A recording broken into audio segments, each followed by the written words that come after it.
కొన్ని రోజులుగా social media ద్వారా పాపులర్ అయిన కుమారి ఆంటీ పేరు ఇప్పుడు రెండు తెలుగు రాష్ట్రాల్లో చర్చనీయాంశంగా మారింది. కుమారి ఆంటీపై హైదరాబాద్లో కేసు నమోదు చేయడం తెలిసిందే. హైదరాబాద్లో రోడ్డు పక్కన భోజనం విక్రయించే కుమారి పేరు ఎందుకు మారుమోగిపోతుంది? కుమారి ఆంటీ కొన్ని రోజులుగా సోషల్ మీడియాలో ఈ పేరు మారుమోగిపోతుంది. సోషల్ మీడియా ద్వారా ఫేమస్ అయి మెయిన్ స్ట్రీమ్ మీడియా ఫోకస్ చేసేంత వరకు వచ్చిన ఈ సామాన్యురాలి స్థాయి ఇప్పుడు మరింత పెరిగింది. ఏకంగా రెండు తెలుగు రాష్ట్రాల ప్రభుత్వాల స్థాయిలో చర్చనీయాంశంగా మారింది. అవాక్కయ్యారా? అవును, ఇది నిజమే. కుమారి ఆంటీపై హైదరాబాద్లో కేసు నమోదైన అంశంపై సీఎం రేవంత్ రెడ్డి ఆపాదించారు. హైదరాబాద్లోని మాదాపూర్లో కోహినూర్ హోటల్ ఎదురుగా స్టాల్లో భోజనం విక్రయించే కుమారి ఆంటీ ఓ చిన్న వివాదం కారణంగా సోషల్ మీడియాలో ట్రెండ్ అయ్యారు. ఆ తర్వాత హీరో సందీప్ కిషన్తో పాటు ఊరి పేరు బైనోకోన చిత్ర యూనిట్ కుమారి ఆంటీ స్టాల్కు వచ్చి భోజనం చేయడంతో ఒక్కసారిగా పాపులర్ అయ్యారు. ఎంతగా పాపులర్ అయ్యారంటే ఈ ఘటన తర్వాత ఆమె నిర్వహిస్తున్న స్ట్రీట్ ఫుడ్ స్టాల్ వద్ద రద్దీ విపరీతంగా పెరిగిపోయింది.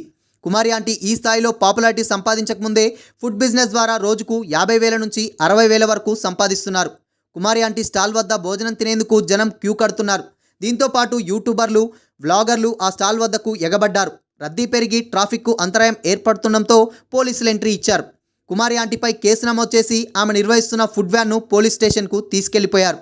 దీంతో ఆమె ఫుడ్ బిజినెస్కు బ్రేక్ పడింది. ఏ సోషల్ మీడియా ద్వారా అయితే కుమారి ఆంటీ ఫేమస్ అయ్యారో అదే సోషల్ మీడియా ఇప్పుడు ఆమె కొంప ముంచింది. కుమారి ఆంటీ భోజనం స్టాల్ను పోలీసులు మూయించిన విషయం తెలిసిందే. అయితే ఇదే విషయంపై రేవంత్ రెడ్డి స్పందించారు. చిరు వ్యాపారి కుమారి ఆంటీ ఫుడ్ స్థలాన్ని మార్చాలన్న నిర్ణయాన్ని ఉపసంహరించుకోవాలని అధికారులకు రేవంత్ రెడ్డి ఆదేశాలిచ్చారు. కుమారి ఆంటీ విషయంలో చర్యల కోసం తెలంగాణ డీజీపీ ఎంఏయుడి అధికారులను ఆదేశించారు సీఎం రేవంత్ రెడ్డి. కుమారి ఆంటీ మొన్నటి వరకు వ్యాపారం చేసుకున్న స్థానంలోనే తన వ్యాపారాన్ని కొనసాగించుకోవచ్చని రేవంత్ రెడ్డి తెలిపారు.